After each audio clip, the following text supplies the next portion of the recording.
Halo Mbak, selamat Iya, malam. Berjumpa lagi bersama saya Wong Gandeng Sakdonyo. Dan mohon maaf untuk iya, tidak menyebutkan nama dan identitas siapapun karena konten ini akan kita naikkan ke channel YouTube saya. Bagaimana iya, saya bisa membantu? iya. Makasih dulu ya Mas, sudah bisa menghubungi saya kembali. Saya mau cerita nih sedikit, nanti juga mau minta solusinya Mas. Boleh. Ya, saya kan dulu tahun 2000 berapa ya? Kalau nggak salah 2003 sampai 2013 lah saya di sini di Hong Kong, dua majikan. 2 tahun terus pindah lagi 8 tahun sama satu majikan gitu tuh. Terus saya pulang Indo. Di Indo 10 sekitar 9 tahun lah. Terus saya mau calling visa lagi sama majikan yang aku ikuti 8 tahun yang lalu gitu loh Mas. Terus udah calling visa kan, visaku turun, kakekku meninggal. Akhirnya kan itu visanya kan putus sendiri lah Mas ya kalau Betul. itu. Betul. Ya, terus aku kan prosesnya dari agensi ini sama majikan gitu. Terus itu agennya kan kasih alternatif gitu tuh. Begini aja Mbak, saya carikan majikan lagi. Nanti langsung bisa masuk ke Hong Kong gitu kan. Terus ya aku udah proses tanda tangan kontrak baru lagi yang aku ikuti sekarang ini. Aku di sini udah 6 bulan Mas. 6 bulan akhir bulan ini gitu tuh. Ya namanya juga ngikut orang kan juga nggak enak ya Mas, adaptasi banyak sekali lah. Ya nggak itulah. Terus saya ini kan jaga dalam job saya jaga anak umur 12 tahun, 2 orang dewasa gitu cuman. Ternyata aku sampai di sini ada 1 ekor anjing. Terus itu majikannya ada kayak jantan gitulah Mas. Terus setiap kan otomatis dari pagi aku jadi start jam 5 sampai jam 12 malam itu ya gimana, istirahatnya kurang lah gitu lah. Itu jantengnya kan punya keluarga gitu tuh. Terus yang dikerjain sama satu rumah aku sudah nyonya janda, terus sama itu Bobo kan, Bobo juga ikut di janteng itu kan, ya janteng kecil lah. Aku bolak-balik ke janteng itu kalau siang Mas, kayak nganter apa, kadang nganter itu apa panggangan apa gitulah pokoknya. Saya kan kadang ya juga takut ya Mas, kan ada Pak D gitu, kadang ya suruh bukain gerbangnya janteng itu jam 10 pagi itu Mas, jadi aku takut sendiri lah. Terus yang jadi permasalahan saya tuh gimana, kalau siang tuh kan saya ya cuma sendirian di rumah. Itu setiap malam pulang kerja kan Bobo itu pulangnya jam 11. Kalau nyonya pulangnya di atas jam 12 lah. Tutup warung gitu kan. Sama saya cuma sama anaknya aja. Nah, kalau pulang itu kan Bobo setiap hari kan marah-marah, dia lelah, aku tahu deh Mas. Ya namanya orang kerja kan ya lelah ya.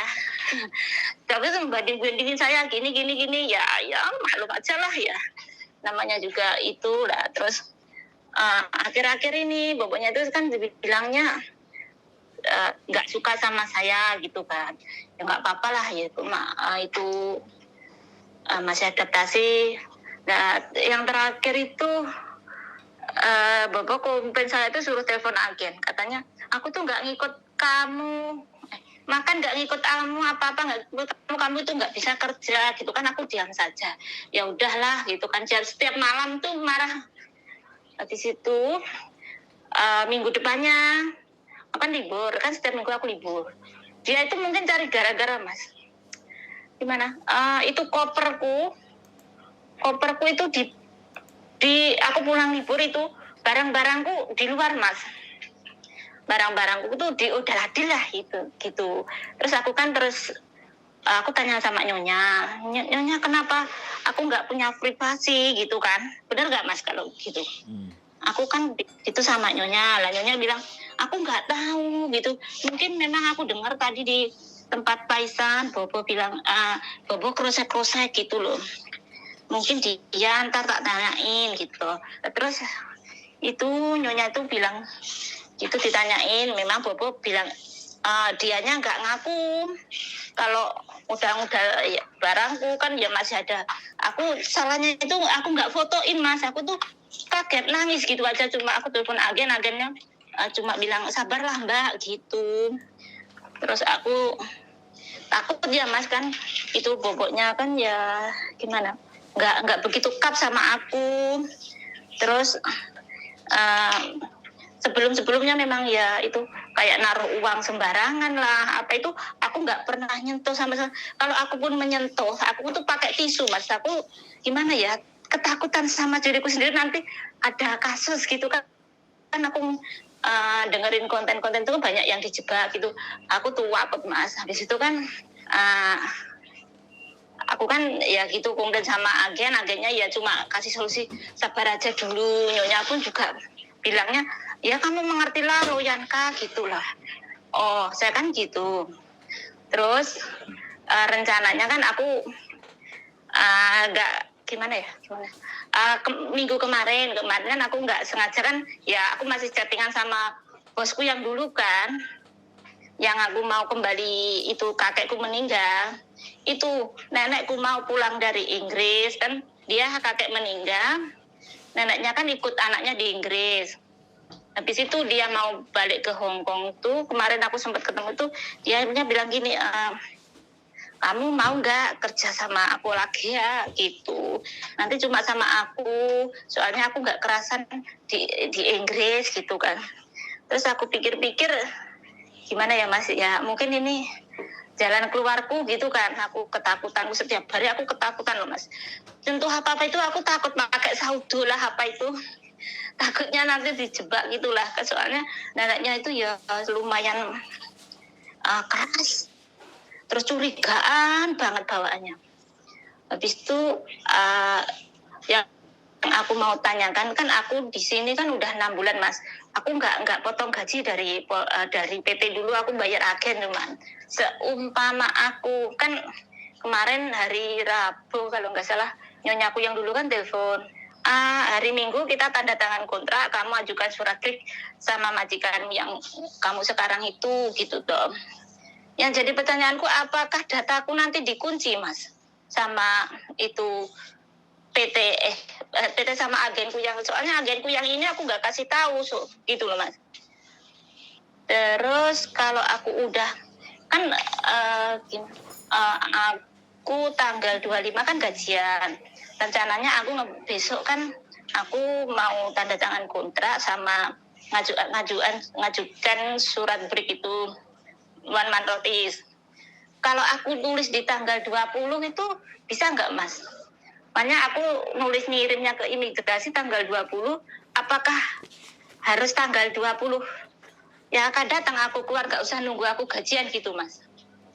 Itu yang jadi ngen-ngen saya. Terus aku kan pulang Indo, kan kemarin aku cek di Facebook itu kok nggak bisa turun visa Mas, yang break tanpa alasan gitu Mas. Itu yang jadi unek-unek saya, gimana solusinya Mas menurut sampean? Minum air putih dulu, nafas yang agak panjang dulu, biar tenang dulu. Iya Mas. Dari ngomong aja udah sampean kelihatannya kayak megap-megap. Jadi iya, soalnya saya juga tegang ini Mas. Makanya saya harus bisa membaca ketika sampean ngomong itu orang sudah kayak panik dan khawatir. Oke. Iya betul, aku khawatir banget soalnya Mas ini. Sekarang saya cuma ngomong-ngomong dulu satu hal yang di luar dari persoalan ini. Sampean yakin nggak kalau rezeki itu sudah ada yang ngatur? Iya, yakin Mas, yakin. Jadi kalau itu yakin, jadi minta tolong rasa takutnya itu dihilangkan sedikit demi sedikit. Iya kan? Karena buktinya kan begitu sampean diperlakukan nggak beres, majikan lama sudah ready mau ambil sampean. Iya, iya betul. Itu kan namanya cara kerja rezeki itu. Sampean pun nggak bisa, sampean nggak bisa menduga, sampean nggak bisa berharap, tapi begitu mendapatkan hal yang jelek, hal yang bagus sudah ready. Rinio, melok akun neh, kan kayak gitu tuh ceritanya. Iya betul Mas, betul sekali. Yang pertama adalah nggak perlu khawatir satu. Kalau sampai nanti pertanyaan berikutnya adalah kan notice kan. Iya. Nah, berarti artinya kalau sudah notice sudah benar-benar apakah dikunci ya kan pertanyaannya itu tadi. Iya. Satu, yang kedua apakah nanti tidak turun visa. Nah, ini. Jadi gini. Sampean mau balik ke PT yang lama atau cari PT yang baru? Pertanyaannya itu. Majikan punya agen sendiri soalnya. Agennya yang dulu aku pernah ikut dari awal itu. Oke, kalau seperti itu, gitu. Kalau seperti itu sampean sudah tambah nggak usah mikir. Iya. Tambah wis notice dan mulai. Ya kan? Karena iya dong. Kan sampean udah diurusin sama majikan lama semua. Dia punya agensi, gitu ya, agensi punya PT sendiri. Bagaimanapun PT majikan sampean akan mencari sampean gitu loh. Karena dia mau dapat duit dari majikan sampean, bisa dipahami nggak? Oh iya gitu ya Mas. Iya. Jadi aku nggak perlu khawatir nanti dataku dikunci, aku kena denda gitu Mbak. Kan PT antar PT itu pasti ada sesuatu yang dibicarakan. Nah selama sampean nggak ada potongan itu tidak ada alasan untuk sampean dikunci-kunci dan ABCD. Bisa dipahami nggak? Oh iya gitu. Bisa ya gitu. Aku memang nggak potongan Mas. Soalnya itu aku bayarnya di sini semuanya dulu. Oke. Majikan yang handle. Iya. Ganti saya ngomong. Sampean tadi 5 menit ngomong. Jadi 6 menit. Nanti kalau sampean ngomong terus aku dengerin tok aja gitu. Iya. Saya mau lagi bongkar rasa takut tadi itu. Ketakutan yang sampean pikirkan diri sampean sendiri, rasa takut yang ini, yang ono, yang itu tuh mau tak bongkar dulu dengan cara bahwa proses ini tuh sudah kalau ditanggung sama majikan baru sampean duduk manis di rumah tenang. Syukur-syukur. Nah, syukur-syukur ya kan. Agent yang baru yang punya majikan itu sampean datangi sebelum sampean pulang Indonesia. Begitu tambah enak lagi. Oh iya. Bisa dipahami nggak? Bisa. Soalnya besok aku kesana. Nah, iya. Sebentar saya ngomong dulu ya. Iya. Jadi karena alurnya itu dari majikan ke agent sampean. Nah, agent sampean pastinya akan menghubungi PT yang di Indonesia. Lah kalau sampean di Hong Kongnya sudah nyamperin agentnya, otomatis agentnya kan ya sudah kong kali kong sama PT yang di Indonesia. Tolong. Jadi sampean pulang itu tinggal duduk manis nunggu visa selesai. Oh gitu, alhamdulillah kalau gitu. Iya enggak? Lah, perkara gosip-gosip yang baru, break yang barusan ditulis rame di sosial media itu aku belum bisa kasih jawaban karena aku belum menemukan alasan apa mereka menulis seperti itu. Ada pengumuman dari sosial media mana yang menyebabkan mereka menyebarkan sesuatu. Nah, kebenarannya kita mesti cross check dulu. Makanya saya belum segera untuk berstatement karena saya nggak mau salah dalam berkata-kata atau membuat sesuatu. Jadi sampean nggak perlu khawatir ya, sekali lagi ya. Jadi rezeki sampean itu sudah nunggu satunya lagi. Bisa dipahami. Iya Mas, iya. Bisa, jadi, alhamdulillah kalau gitu lega Mas saya. Makanya nanti tanyakan, pastikan ke majikan sampean yang lama ibaratnya. Nah, boleh nggak saya datang ke agentmu gitu loh untuk memastikan ini prosesnya baik dan benar. Majikanku sudah menghubungi sampean apa belum? Lah, tanya ke agentnya itu. Kalau sudah, data apa yang kira-kira dibutuhkan. Ya, kayak gitu. Sekarang mau nanya apa lagi? Penjelasan saya udah cukup saya rasa. Ada yang mau ditanyakan lagi? Itu soal tanggalnya aku ngajukan surat notis itu Mas. Oke, sampean gajian tanggal berapa? Aku gajian tanggal 25. Tanggal 25. Terus? Iya. Sampean ngajukan notis tanggal? Tanggal 20 bulan 4, kalau nggak tanggal 20 ya sekitar sebelum tanggal 20 lah intinya. Itu bisa nggak Mas? Aku keluar dari sini gitu. Ya bisa no. Oh gitu. Ya sangat bisa. Nggak pas harus nanti gajian. Loh, enggak ya. Sampean akan dihitung dari berapa hari sampean kerja. Oh gitu, enggak 1 bulan penuh gitu. Oh ya. Iya, lah sampean yang notis. Kecuali sampean dikeluarin sama majikan. Nah, itu Nah, sampean dikeluarin diusir hari ini juga majikan bayar sampean. Oh iya. Berarti aku nggak masalah. Aku kan rencananya mau itu notis tanggal kalau nggak 19 ya 20 gitu. Jadi ya seperti itu. Ya dihitung dari gajian sampai 25 dihitung sampai tanggal sampai keluar tanggal itu. 20. Itu gitu. berapa perharinya? Iya. Dan sampai 6 gitu. 6 bulan. Pak. Kalau 6 bulan itu ada cutinya karena lebih dari 3 bulan sampean bisa berhak dapat cuti. Cuman cutinya nggak 7 hari. Cuman berapa hari gitu kan. Ada cuti di berapa itu hari. saya tadi hak saya itu uang cuti berapa hari, terus uang 100 hari. Itu per jalan. Terus sama gaji itu sisa. Ya Mas, tiket ya Mas. Tiket pulang ke Indonesia dan gaji tiket. Sisa. Oh iya itu ya, makasih ya Mas, ya alhamdulillah lega hati saya Mas. Aku berapa hari ini, aduh aku tanya siapa ya. Soalnya kan aku udah di Indonesia udah hampir 9 tahunan loh Mas, di sini baru lagi kesini lagi, jadi ya masih meraba-raba info-info. Jadi ini prinsip ya, ini prinsip.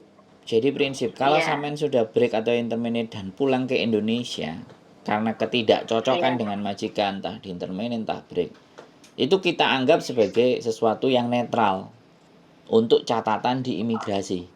Bisa dipahami nggak? Karena peraturannya imigrasi itu adalah pulang ke Indonesia. Bisa dipahami? Iya. Nah, yang menjadi masalah itu kan Indonesianya, PT-nya, karena ada potongan, ada hal ini yang belum kelar, yang itu yang dipersoalankan kan di Indonesianya. Satu. Terus yang kedua, ketakutannya teman-teman lagi, udah ada catatan buruk misalnya break, intermediate dan semuanya nanti visa nggak turun. Itu sekali lagi berfungsi agar supaya teman-teman itu supaya nggak gampang break dan intermediate.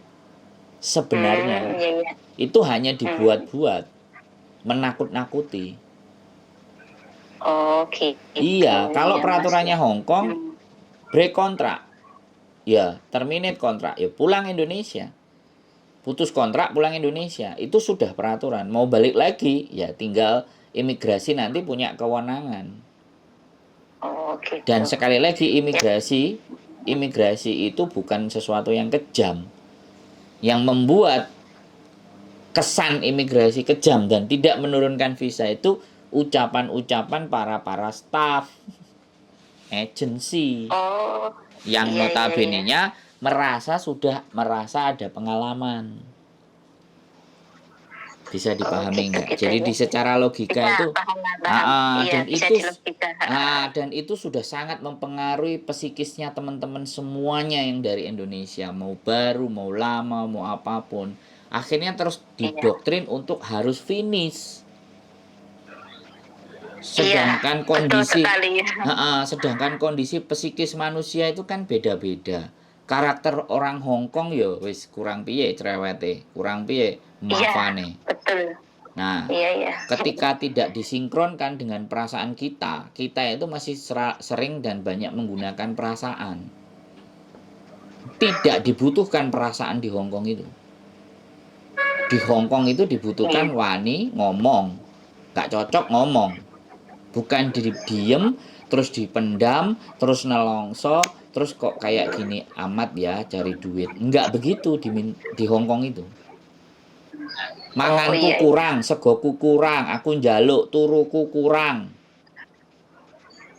Ya wis, cuman sekali lagi ketika kita sudah berani ngomong, konsekuensinya harus bisa diterima, bisa dipahami nggak? Nah ini yang menjadi dilema. Iya. Teman-teman itu nggak mau kehilangan pekerjaan. Sekali lagi teman-teman nggak mau kehilangan pekerjaan, tapi kok nyesek nang hati gitu. Bisa dipahami nggak? Iya. Makanya dinaikkan, diturunkan, dimaju, dimundurkan, diwolak-walik. Apakah sudah benar-benar di rumah tidak ada hutang, semua oke, ya sudah. Percayane ngendikane Gusti Allah lah. Sholat istiqoroh. Bismillah ya Mas. Iya, sholat istiqoroh, berdoa. Mana yang terbaik, kasihkan petunjuk buat hambamu ini. Kasih petunjuk. Iya. Karena kita kan masih percaya karo Gusti Allah. Iya dong, sebentar lagi mau Nah, puasa. lah kalau orang Hongkong kan saya nggak ngerti Gusti Allah dhek iki apa padha karo Gusti Allah awake dhewe. Nah, di situ letak keperbedaannya. Iya, Setiap iya, iya, individu betul. walaupun percaya dengan Gusti Allah kan takaran dan kapasitasnya kan beda-beda. Nah, di situ makanya satu hal, tidak perlu ada ketakutan, tidak perlu ada kekhawatiran yang sampai nggak saudo barang ini kan luar biasa sudah sampean. Yakin kan? Takut loh Mas. Ya, Iya, oke. Sekarang sudah bisa senyum. Tadi ngomongnya wis iya. perembik-perembik. Ngomong wis ke AO. Jadi sekarang begini. Gimana lah, di mana-mana ditaruh jebakan Batman loh Mas, gimana nggak puyeng gitu. Ya, akhirnya sampean nggak fokus dalam bekerja. Udah begini loh. Kalau dia memang mau kasih Iya, jebakan iya. Batman dan apapun itu. Kalau Gusti Allah masih melindungi sampean kira-kira piye? Iya, masih selamat lah kita itu. dikasih jalan keluar dari sini kan, alhamdulillah Nah, ya Mas. itu yang harus ada dalam keyakinannya sampean dan kenapa saya kontenin supaya teman-teman yang lain itu juga ngelihat. Begitu itu juga punya keyakinan, kita punya kepercayaan. Selama kita sudah berhati-hati, kok yang dilalai panggah kena. Iya kan? Artinya memang kita harus melewati dan menghadapi itu. Jangan malah khawatir dan lari. Hidup aja. Hidup itu kita bisa hidup dan bernafas itu aja sudah masalah. Benar nggak? Kita mau menghindar dari masalah manapun kan nggak bisa. Karena kerja Gusti Allah itu nggak cuman ngasih, tapi kadang ngambil. Ngambil kenyamanan, ngambil kesenangan, ngambil kebaikan. Ngambil juga ada. Lah nek keluarga kita lagi dipundhut. Berarti kan tugasnya Gusti Allah juga ngambil juga toh. Iya. Nah, kalau itu lagi diambil ya jangan susah, pasti akan diberikan hal yang lebih baik. Cuman kadang-kadang kita itu berpikir selalu kehilangan, tidak pernah berpikir apa yang kita dapatkan. Coba, yaitu normalnya manusia. Iya. Aku bukan pengajian. Bukan pengajian ya, nanti takutnya aku dianggap pengajian kan repot. Enggak. Soalnya aku kan di sini baru juga. Hitungannya ya barulah Mas, masih 6 bulan. Enggak, ya kan sampean udah lama. Sampean udah lama. Cuman kadang gejelek aja, kaget gitu. Iya, kaget. Kan di Indonesia juga sudah lama sekali, jadi ya balik lagi seperti yang dulu. Gitu. Mentalnya harus dibangun lagi. Jadi kayak gitu. Hongkong ya tetap akan seperti ini, ruwet, ribet, ya ruwet pokoknya, iya ruwet ribet. Harus serba hati-hati. Manusianya, tapi peraturannya enggak. Manusianya. Iya. Tapi kalau peraturannya enggak. Peraturannya jelas, clear. Jadi seperti itu ceritanya. Sekali lagi wis cukup, tidak ada sesuatu yang mau didiskusikan lagi kira-kira? Sudah yakin, iya. Sudah, makasih ya Mas Andrew. Lega sekarang besok saya melangkah maju bismillah ke agen yang baru ya Mas. Ya, jadi terus pulang Indo. Ya, koordinasi yang baik dengan majikan yang lama ini, dan kalau ataupun mengakhiri dengan majikan yang ini, berusahalah untuk legowo, berdamai dengan diri sendiri, ya kita keluarnya juga dengan hal yang baik. Yakin betul, segala sesuatu. Jadi ya kita harus berdamai. Kita sudah menginjakkan kaki di Hongkong, kita itu sudah dikasih sama Gusti Allah, diizinkan. Akhirnya bisa berangkat toh, diizinkan. Kita itu sudah diberikan jalan. Jadi tolong diberikan jalan itu jangan ditampikkan. Tapi kalau memang enggak cocok, ya sudah. Jaluk sepurane kan nang Gusti Allah, bukan nang majikan. Betul Mas, kita tinggal menjalaninya. Kita hanya ini yang kadang-kadang sangat tidak disadari sama teman-teman. Udah nyampe Hongkong itu bukan berarti tidak ada campur tangannya Gusti Allah. Doa kita sudah dikabulkan. Tapi ketika dikabulkan, nah sesuatu hal terjadi lagi. Ya sudah. Wong namanya manusia, piye? Duwe ati, duwe Iya. perasaan, enek seneng, enek gak seneng, enek nafsu, enek hasrat, ya kan? Ada Iya, kesedihan, iya, iya. semuanya campur jadi satu. Iya, betul, betul, Akhirnya betul. kita kembalikan lagi ke Yang Maha Kuasa, mau dibawa kemana jalan hidup kita. Berserah Iya, diri, iya. wong sampean juga sudah usaha kok. Sampean bukan ndak usaha dan diam saja. Buktinya mau nelpon saya, ini kan usaha. Iya. Sejak dari kemarin ya Mas, ngredonin jenengan. Iya, nggak apa-apa, saya ngerti dan saya yang mohon maaf kalau tidak fast respon karena beberapa Nggak hari apa-apa. istri nggak tahu moodnya swing. Ya namanya istri kalau Oh, moodnya naik turun ini kan kadang-kadang. Ya kita nggak cuman ya. ngadepi teman-teman tapi juga ya kan seperti itu keluarga kan. Iya, iyalah Dilihatnya Mas. Iya, iya, dilihatnya iya. ngomong kayak begini kan kita juga nggak ngerti di dalam diri kita ada masalah apa, ada sesuatu apa kan semuanya, tapi saya mencoba Iya, memberikan iya. yang Memang. terbaik aja supaya saya juga diberikan yang terbaik. Gitu aja Iya, Bu, makasih ya cukup Mas Andro ya. Ye, Iya cukup, makasih Mas sehat Andro. selalu, terima kasih Ye. Terima kasih. Ye. Assalamualaikum. Waalaikumsalam warahmatullahi wabarakatuh. Oke teman-teman, sekali lagi keep stay tune my YouTube channel and see you the next video. Bye bye.